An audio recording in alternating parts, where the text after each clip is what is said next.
Hello guys, in today's video I'm going to show you how to find user agreement settings on your account on Reddit. Easy and quick.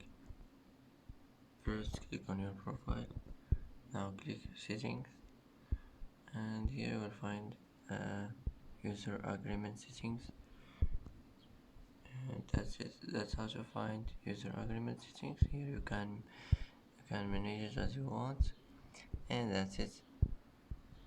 That's how to find user agreement settings on your account on Reddit. Easy and quick.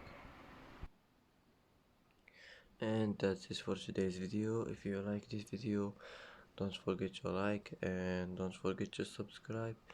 I hope this video is helpful for you, and thanks for watching until the end, and see you in the next video.